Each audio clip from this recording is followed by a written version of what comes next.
Chubstep. Jrad. Creating the oil of judgment. Steed. Chubstep. Ladies and gentlemen, I give you the king of the jungle. I hear you're a river guide. Oh, yeah. Oh, yeah. Class 4, 5? Uh-huh. Which is it? Why don't you try putting those numbers together? That's right. I've shot a class 45, and I've never lost a man. Mr. Gorbachev, tear down this wall. And the show started. And welcome back to another episode of Chubstep, Season 5, Episode 15. We are doing it. We are doing a violent, testosterone-filled episode. Yeah. Hit me harder. Do it. I'm going to start taking steroids. My name's Paul.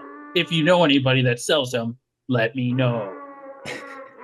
As we know, you're also very pro steroids. I am huge pro steroids. Yeah, ever since you met the hunk guys in Montana or something, right? I don't know.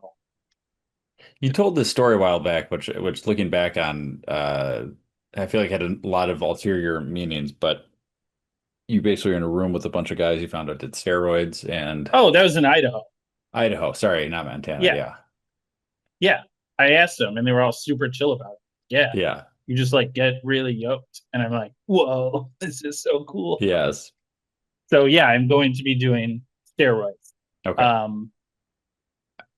You just got to jump in. It's like when you start, if you're putting off going back to school or something, or getting a nursing degree, or maybe, applying for a new job, you can put that off for however long you want. But steroids, you should not be putting off. You should be doing it now. I've been putting it off. I'm going to start taking them. I'm going to get huge. Take your own advice. I'm going to start just punching cinder blocks when I walk down the street. Good. Thank God. I'm going to leave them on a route specific. Because they have a naked bike ride in Portland. So maybe I'll show up to the naked bike ride. Everyone's going to be naked. I'll be naked too. And I'll be huge. Okay. And then I'll just be punching cinder blocks so everybody knows these muscles aren't just for show. There we go. I also want to give a shout out. This is not related at all. Okay. But shout out to Patrick Bertoletti, who by the time, I don't know when this episode is going to come out, but he's competing 2 days from when we're recording this in the Nathan's Hot Dog Eating Contest. Last year's champion, but his friend and rival, Joey Chestnut, is back. This is where it gets serious. This is where it gets interesting. I've got to give it to my guy, Patrick Bertoletti. Yeah. 2-dog. I'm calling a 2-dog upset win. Wow. Yep. I like it. I think it's going to be close because I feel like they have not been close in a while. I mean, Patrick's was Joey's just kind of destroyed people a lot of times in the past. Yeah. But I think Patrick has kind of established himself hey, you got to take the belt from him, right? I'm here. I hope you haven't been slacking, Mr. Chestnut. Yeah. Hope you've been getting ready for this, because I have. That's probably what he's saying in the mirror. So yeah, my prediction, I like it. 2 hot dog upset, 80-78. You're stealing my 2-dog upset. All right. I'm confirming it. 80 dogs I'm going with. 80-78. Is that a new record? Yeah, it's a new record. I'm going 2-dog upset, but I'm going 62-60. I think it's supposed to be hot this week, and I could see New York being crazy hot, and that's why I'm lowering the. It's not going to. I'm lowering the dog amount. Yeah, you're eating 60-something hot dogs when you're sweating like crazy. That's going to be tough. Yeah, it could be an advantage though. You lose a lot of water weight. Your body's just begging for calories. That's true. The lemonade's just coming right out your pores. Yeah. So yeah, there you go. Okay, this will be fun to watch. And thank you for reminding me to. I'm going to Seattle to see, some of the dudes, and I'm just gonna get an obnoxious amount of hot dogs and make them all. There you go. I like that. I will have it playing wherever I am. I've been very good about always playing the hot dog eating contest. Even the one I was one time on a beach, and this was not for Nathan's. This was for when Joey went against Kobayashi a couple months ago, and I Oh was yeah. watching it on a beach, just because I was like, I got to watch this competition. Can't miss it. So anyway, shout out to Yeah. Patrick Verletti, former Chubstep guest, future Chubstep guest. He'll be back on. We'll have him back on soon. After he's going to win either way, but we'll have him on either way. Okay, Yeah. Steed, we are talking. Should we start you just ready to start here? Yeah, let's start the topic of the Okay. day. Here we go. The year is 1988. Wow. A little Oh my man God damn it. called JCVD, Jean-Claude Van Damme, releases a movie called none other than Bloodsport. Yeah, he did. Featuring a younger Forrest Whitaker. Oh, really? Yeah. Wow, I'd just been watching not him in the new Andor series. Yeah, he's That's not Forrest Whitaker, right? That's definitely Forrest Whitaker. In the new Andor? Yeah. Oh, they make him look so young. I think that was one of the things they said in Andor. The hardest part was making Diego Luna look 10 years younger. He said that was the hardest part, is making myself look like 10 years younger. Everybody, because the timelines don't make sense. From like Rogue when they filmed One it. when. Yeah. Oh man, I thought that I had no idea that was. It's for sure still him. Yeah. I was like, that ain't Forrest Whitaker. Yeah. I'm like, he's a pretty good actor, whoever it is, because I think it might be Forrest Whitaker, but there's no way. Okay. Yeah, no, I know he looks a little younger. Wow, Anyway, I'm impressed. I don't need to go through the whole thing. Bloodsport, it's a Jean-Claude Van Damme fighting movie, so we're gonna go through the details of that here. Steve, start it off. Top to bottom. Okay, so Jean-Claude Van Damme, actually, he is one of my personal heroes because of his ability to do the splits. The splits, the classic commercial of him doing the splits across on the Volvo trucks. Yep. So much that when I was in the Army, they were like, hey, what are your goals for like self-improvement? And everyone's like, oh, I want to work out more. I want to eat better. And I'm like, I want to do the splits like Jean-Claude Van Damme. Yeah. And they're like, no, you have to put something serious. I'm like, I am serious. And that's all I'm writing down on this paper that I'm going to sign. And how close do you get? What's your current splits level right now? I'd say I can do more. I'm going down because I'm wearing wireless headphones. I'm going to go onto my rug. I can't. The problem is we can't see you right now. So I'm going to describe it. I can get. I'd say I got 30% more to go. Okay, about 70%. But that's unstretched. Okay. And what pants are you wearing, or shorts? I'm wearing pants that I should not have done it in. Okay. They're khakis. Okay, deal. Oh. Yeah. Okay. Well, that's enough about the movie Bloodsport. We're not talking about the movie Bloodsport. We're talking about Bloodsports in general. Oh. Very sad. Yeah. I did suggest it. Yeah. Yeah, I don't know why I was thinking Bloodsports. It's not really even a term that I like. I obviously know what it is, but it's a kind of a term I had to like look up to even make sure I was thinking about the same thing. I just thought of it as like any violent sport. Yeah. You got boxing and UFC. Like, obviously, those are blood sports. We ain't talking about those. I don't care about Sean O'Malley. Yeah. Lame. Yeah. Don't say that, though. No, sorry. Yeah, no, he's cool. Yeah. Don't beat me up. Yeah, I'll do. I'm going to start our blood sports off hot with the best sport in the history of the earth. Cannot believe this was a thing.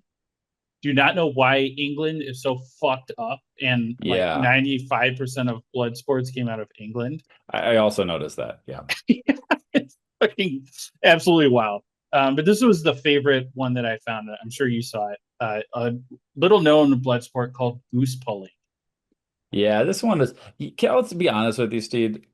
These were a lot of these I had a hard time like looking up because it was a little disturbing. That goose this kind pulling of stuff used to happen. All this is pretty disturbing. Okay, actually. Well, I don't know. Maybe I did take a psychopath test and I scored pretty high on it. Okay, like I might, I should probably go talk to a doctor. But when I saw goose pulling, I was like, that is hilarious. Could you have used like a thin piece of towel? Yeah. A piece of rope in lieu of a goose? Yeah. So what goose pulling was, they build a little tower, hang a goose by its feet, so the head was hanging down. Englishmen, sometimes a Netherlands or a Belgian man.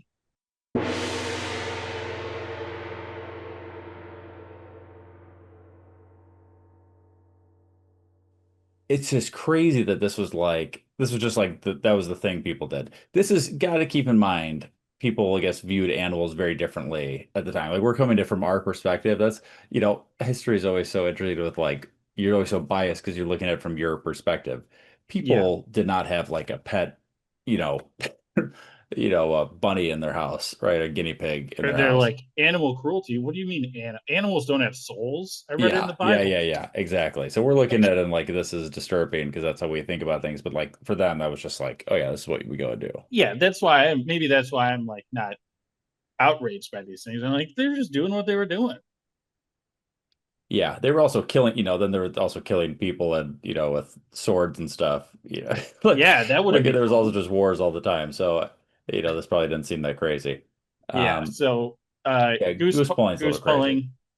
The prize was you would get to keep the goose if you managed to rip the goose's head off. They would grease the goose's head to make it harder to grab. So this isn't just riding up grabbing a goose head. You had to have a lot of skill, a lot of grip strength to get this goose down. It did make its way over to America because it was so much fun. They started eventually using dead geese, and they still actually practice this in Belgium, Netherlands, and Germany. I don't believe that. Goose. Look it up. God. Hang on. God. I'll tell you where. We can go to a goose pulling. Animal rights groups are pissed. They fully banned it. They banned live geese in 1920. They said no more. Okay, so that's it. I got you. It is a previously. And they're like, fuck it, we'll just use a dead goose then. And it's the same thing. Yeah. What I found with a bunch of these is that they were kind of wrapped up by like early mid 1800s. So a lot of this stuff 1800s, was 1900. 1822, England passes a Cruelty to Animals Act. That keeps getting refined. 1828 was the first time it was in the U.S. But before that, fair game. Do whatever you want. Do whatever you want. So couple of the ones, Steve, there's a bunch. I mean, there's so many versions of baiting, which is basically you get like a dog or whatever to kill a series of rats or whatever it is. Yeah, you can put any word fighting in front of baiting, and it's just a dog fighting. That. Exactly. Yeah, and see, some of these are like insane. They've very obscure animals like lions and hyenas, and then you've got spider baiting was spider fighting. This one's still going on. No, this is where, from our perspective, like the insect ones don't seem as bad, but I'm sure I don't give a shit. But maybe in 100 years, somebody's like looking back like, oh my god, they're doing the spiders, only pets. But this is something that's fairly popular in like the Philippines and kind of Eastern Asia. But kids will put 2 spiders on a stick, and apparently, if they eventually go to each other, they start fighting each other. Which is wild that the spiders are on site, just like, I'm gonna fuck up that other spider.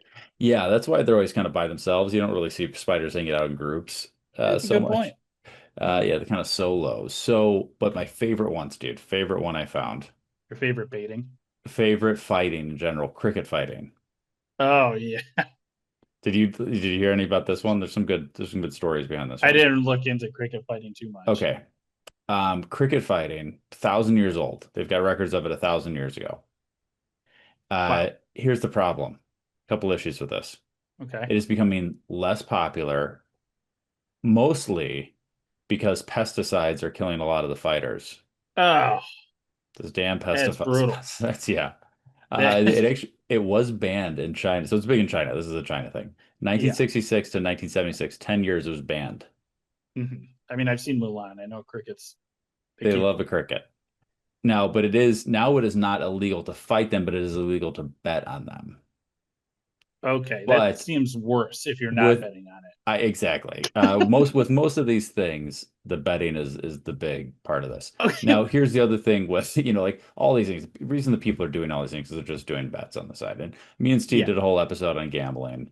Yes. We love to gamble.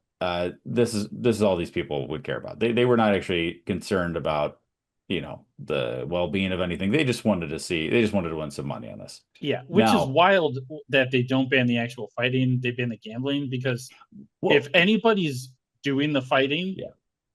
without the gambling, that person's fucked up way more than anybody just betting on it. I would agree. Then you're just That kind of doing it person because needs you're a to go to psycho. jail if they're just like, I love watching. Yeah, I would agree with that. You're I right. love If money's watching not these involved, you're dogs right. It fight is this significantly badger. worse. Now, so what they do say the crickets don't always die in this because the crickets are kind of weak themselves. They got kind of hard bodies. They not hard bodies in a muscular way, hard bodies in like a exoskeleton type of way. But they oftentimes don't die. But it's clear sometimes who's the winner or whatever. So this Yes. one's a little less crazy. So some of these crickets. The most expensive cricket sold, he was a championship fighting cricket, $2,500 in 2004. Oh my Somebody sold a cricket for. God. Now, crickets, there's still a ton of money being spent on crickets. The most recent data I could find was 2010, $63 million in USD spent on crickets in 2010. Now, I don't think all of these were for That's got to be fighting like rat purposes. food. But I think a lot of it is, it's for feed and it can be other stuff like that. But some of those crickets were for fighting. They do say that. Now, maybe not all of them. Some of the more famous crickets, like I'm sure there's one that got sold for that, have had their own funerals. Oh, If anybody's ever would. seen that Nathan For You episode, I think he has like Oh, a yeah. fly that Buzz. dies that he gets a Flying huge, buzz. yeah, that gets a huge, at a pet cemetery, a huge stone for him from dying. There was a disturbing amount of information on the rat baiting Wikipedia about like a series of famous, like they had like all these stats and info, like Oh somebody yeah. had collected all this information on like the most famous dogs and how fast they could kill rats and all this kind of stuff. Yeah, it was one dog was averaging like one rat every 3.5 seconds. Yeah. And again, it doesn't seem because rats are, there's literally people you hire to go kill rats outside. There's one outside of my place, so we hire, somebody to kill rats outside of our place. Yeah. Right. So like, but when you think about it that way, it doesn't seem so bad. When he But then shows you're up, like, you should stand in your window and just bet on him. exactly how many 10 bucks says you can't get 5 rats in the next 2 minutes. Yeah. Come on. So I mean, it's essentially the same thing. It just for some reason when it's in that capacity, it seems way worse. The result's the same, but Yeah. it seems way worse. Jay, you were talking like animal baiting. Yeah. Yeah. You ever heard of human baiting? No. This is when you get two guys, sit them down in lawn chairs. No, there's only 3 instances of human baiting.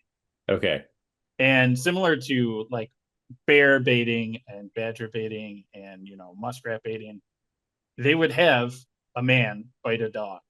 Man v dog 3 times in history. I'm sure man v dog has, came up in many more times in the history of Earth.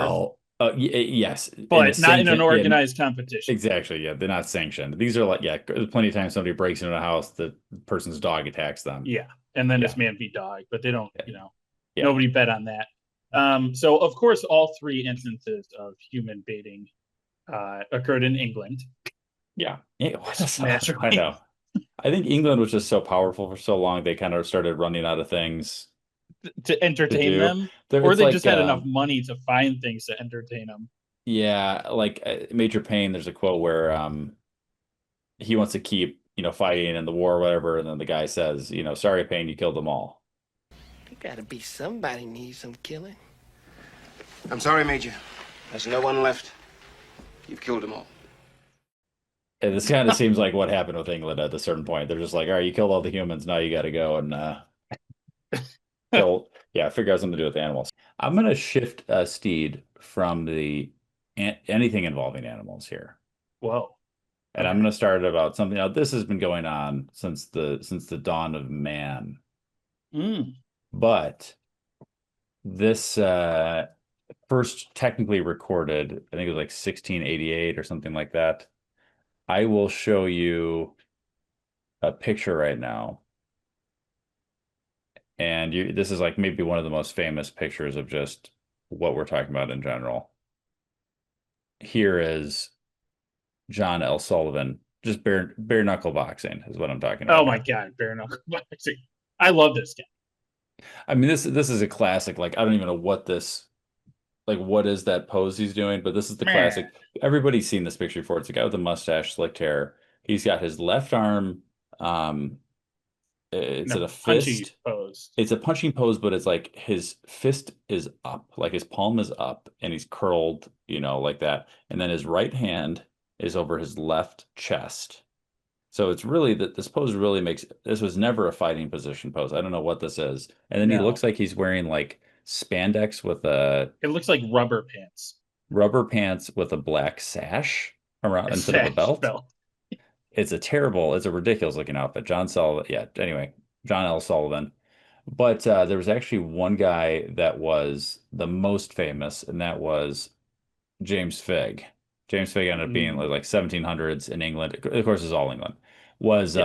He was the most famous bare knuckle boxer at the time. This was like the first famous boxer, bare knuckle boxer. Okay, but he looks it. I'm going to tell you about a little more recent one, though, Steve. I'm going to give you a little story about a guy.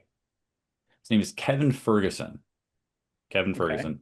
He became famous in the early 2000s. Internet sensation, 6'2", 225. Whew. Born in the Bahamas. And then moving to Florida. I'm 6'2", 215.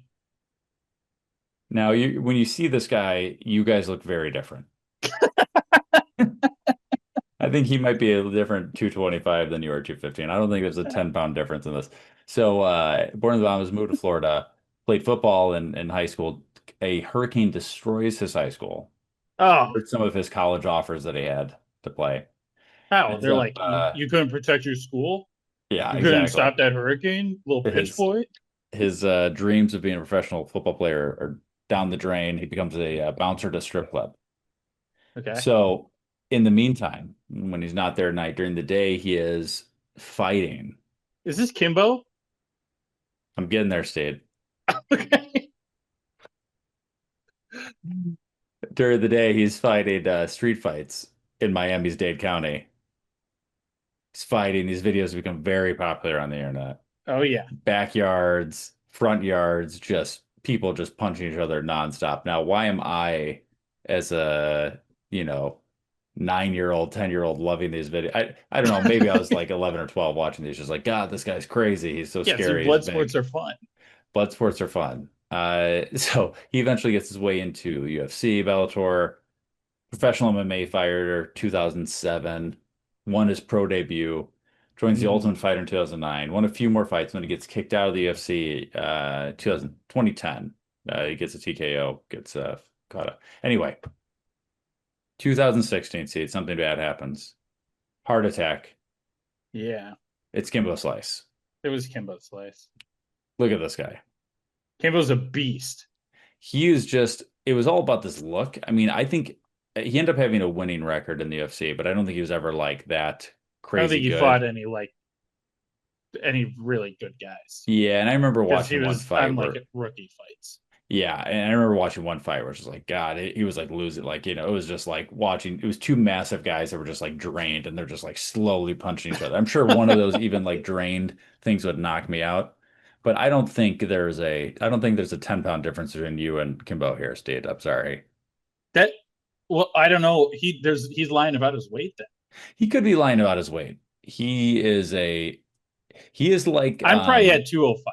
All right. Okay. And I'm 6'1" and a quarter. If people have not seen a picture of Kimbo Slice, me and Kimbo look the same. I don't have a beard. People have not seen a picture of Kimbo Slice. He is just like, I don't even know how to describe him. He's like, his upper body's so weirdly rounded where it looks designed for punching people. He literally you're right. See, he looks like if you were to have if you wanted a bodyguard, this is what you'd want your bodyguard to look like. He's like the most intimidating person I've ever seen in my life. Yeah. Like, it's this massive beard, just Yeah, I don't even just. I don't know. He's just intimidating looking, but he's always just like watching him fight, and it was just, yeah, I don't know, ridiculous. That stuff that was going on in the 2000s with this like It's still Miami. going on, I know it's and still it's going on, it's just still not. just as shitty Yeah, as it was. They have like one guy who wears like a suit. yeah. He just gets the shit kicked out of him. Jorge Masvidal came out of that too. He's another. He actually did pretty well in the UFC. I think what you're forgetting is Kimbo Slice's acting career, Jared. I am. Yes, I am. So Kimbo Slice was in the movie The Scorpion King 3 Battle for With Billy Redemption, Zane. Is Billy Zane in that one? which came out in 2012, Okay. starring Billy Zane, Yeah. Hell yeah. Dave Bautista, and Yeah. Boston Christopher. Wow. Now, Dave Bautista, Hmm. he was in the You don't have Guardians of this. the You don't Galaxy have this queued up already. Volume 2. Sure. In Guardians of the Galaxy Volume 2, that was directed by James Gunn, Hmm. of the Gunn brothers. Sure. I didn't. See, this takes a while to do. I got an easier one for you. Jean-Claude Van Damme in the movie Bloodsport was in The Expendables 2 with Bruce Willis. Bruce Willis, of course, was in Armageddon with Ben Affleck. You're a pro. I tried to impromptu. You cannot trust me. You have to look this. I've made enough mistakes to you try get to do stuck. this. You get stuck. You have to do your research ahead of time to figure out how to connect things to Ben Affleck. Yeah, Now, I why was Ben hoping it would Affleck just before I happen say? like right after Scorpion King. Here's a well, first of all, why Ben Affleck? I don't remember even why we started doing this, but I've You been trying to did connect this. everything to Ben You Affleck. did like I a don't know Ben why I even Affleck started doing movie this. review or something. I wasn't doing a Ben Affleck movie review. I'm yeah, I Why know. are we talking about Ben Affleck for so long? I don't even know. I'm not even like a big Ben Affleck guy. You're something. Okay, we also got to talk about Billy Zane real quick. I love Billy Zane. I've met him a few times. I don't know who Billy Zane is. Oh, his most famous role that people a lot of times know him from, he was the bad guy in Titanic that Rose is initially Oh, playing, yeah. Okay. Yeah. and then she switches over to Leo. Now, He wasn't the bad guy. Rose is the bad wow, guy. Leo's the you're bad right. guy. You're right. She's the bad guy for leaving Billy Zane. If we're He's cheating also, on him on a cruise that they're yeah, presumably you're right. sharing a They're technically bedroom. on a cruise, and Yeah, she so leaves. you're like, honey, where the fuck have you been? She's like, I don't know. Yeah. Hope the boat doesn't crash. Billy Zane, yeah, he's a great guy. He's very funny, very self-aware, like silly kind of person. Um, People always say that he looks like the guy that plays the mummy, which is why Oh, it's yeah, he funny that he does. was, yeah, and he does. So like literally, I think it was, I don't know if it still is, his Instagram or Twitter profile, like whatever little thing says not the mummy. Oh my God. I think it might still say that. What I looked like, I don't know, a couple months ago, it still said that. But yeah, he's a fun guy, and he also that was weird connection. I also love the first Scorpion King movie. That's a classic of my family. Oh, wait, I never that's saw him. any of the I was thinking sequels. about that. Wait, what? They're the Scorpion King same guy? first, the Scorpion King was The Rock's first movie. Yeah, Dwayne I know. Johnson's And that's first the movie one was Billy Scorpion Zane King. is in. No, Billy Zane's in the third. They made a bunch of sequels, and Billy Zane's in the third one. Well, who the fuck is the Scorpion Mummy? I don't know. What? The Mummy. Oh, yeah, that's right. Scorpion King, Dwayne the Rock Johnson's. Yeah, Dwayne The Rock I don't Johnson know. is the Scorpion King. This is all so confusing. Right? It really doesn't make any sense, and nobody even really cares about this. But I'll give you the quick rundown because we've talked about the Mummy a ton on the show. We had the guy a long The time Mummy's ago. one of the best movies of all time. This is the Mummy 2 we're talking about, though. So we had I hate the Mummy 2. Mummy 2 is good. I disagree with you. Mummy 1, where the horse looks like we've got all the horses. Yeah. Looks like you're on the wrong side of the river. I did try to get a guy. I messaged him. He hasn't gotten back about a guy who has like he has like the world record for most amount of copies of the Mummy on DVD. Good for him. We did have a guy on the show a while ago, maybe like 2 years ago, and he had the picture. He showed up to the hotel and they had a picture of Brendan Fraser waiting on his nightstand. Yeah. Do you remember that guy? Yes. Yeah, he was on Chubstep, and he would appreciate this. So in the Mummy, I'll give you 30-second explanation. The Mummy 2 has The Rock as the Scorpion King, is like kind of the main bad guy, and well, one of the main bad guys in the second Mummy, called The Mummy Returns. They did I a could have sworn that prequel was, called The Scorpion King. but he wasn't a bad guy in that one. He was a good guy. Yeah, you're right. And the Scorpion King is a good guy because he's just I don't know, trying to make his way, right? Yeah, he like gets shot with Anyway, an arrow. I have no idea what happens in the second or third one because they really don't. I Tom never Cruise watched. is in it. No, Tom Cruise is Oh, not in the it. Mummy. He's in the new Mummy. They did a new Mummy that really had nothing to do with the other mummies. It bombed. The new Scorpion Kings. It That has movie the did so guy bad. from you would know who he is. He was in the biker TV show. Okay. Yeah, I know who you're talking about. Yeah. He was in the second one, right? Anyway, the Mummy with Tom Cruise did so bad that I don't know who it was. Universal ever owned the rights to that. They were going to do a whole series of movies that were based on the like old 50s monsters, and Whoa. because that one did so bad, Oh. then they stopped that whole series of them. Sad. So there you go. That's Bloodsport. Yeah, it's kind of depressing. It's kind of sad. It's a thing that people. Do you have more, Steve? Maybe I didn't mean to cut you off. Do you have another one? Bloodsports? Yeah, we didn't talk about well, we started gladiators talking at about all. the Mummy for 25 Sorry. minutes. Sorry. Okay, I'll give you like three quick ones. Buzkashi. This is Turk. I don't know where the fuck this is. Kazakhstan, Kyrgyzstan, Uzbekistan, all the stands. They would play this. Buzkaki, you get a bunch of guys, you get a bunch of other guys that you're not too fond of. You get a goat carcass, and you try and grab this goat carcass, drag it to the other side of the field while on horseback, and throw it into some like circle. You got to go around the marker and then throw it in the circle. So this is an already dead goat, and you were trying. This goat is dead. Yes. Okay, and then it's like almost like I'm trying to associate it with like a Halo game or something like, or like it's not a capture the flag type of thing, but it's a. I think like the goal, it's like soccer on horseback, and instead of like anything else, they're like dead goat. So that's one. It's very similar to the Argentinian national sport. Even though soccer is massively more popular, 90% of people in Argentina have never played this sport, or watched this sport. It's called pato.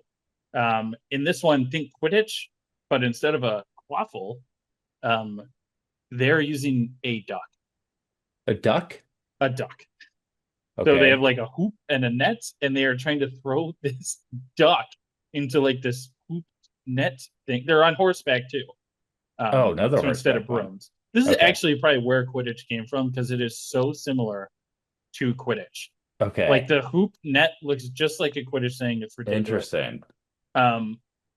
It did get banned, so they play with a ball now, and the ball has 6 handles. And the rule is you have to ride with your arm outstretched when you have the ball so that the other guys can come and like grab it. And people have died, like plenty of people have died in this. Collisions. It used to be just extremely violent. Okay, and then it's still their official sport. That is still their official sport. Oh my God. But they don't use the goose anymore. Okay, good. This, like everything else, other than like the biting ones, you could have just used a goddamn soccer ball. I think the problem is that you just had these people that they like had to get their rage out somehow. I think they were just fucking idiots. That could be it too. People think the world's getting worse. I don't. I think it's you know what? You're right, Steve. When you hear these sort of things, you're like, yeah, you know what? It was actually pretty bad before. We've actually gotten a lot better. Yeah, America's going to shit. I'm like, well, yeah, that's not a game. No. You're right. We'll say that's progress. Progress. We're getting there. Yeah. All right. Well, we're gonna have we got some guests and stuff coming up. So make sure to email the show chubstep.podcast@gmail.com. New episodes once a week. Check us out on YouTube, Chubstep Podcast. Check out our ads. Just just play them over and over again. Yeah, if you skip any of the ads, it notifies me. Yeah, and then you cry. I'm gonna get.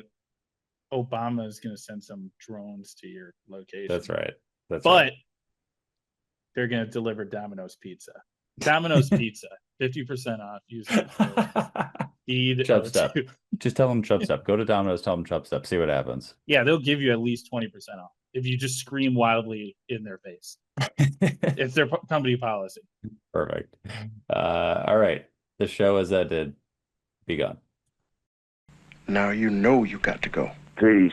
This is Yasin.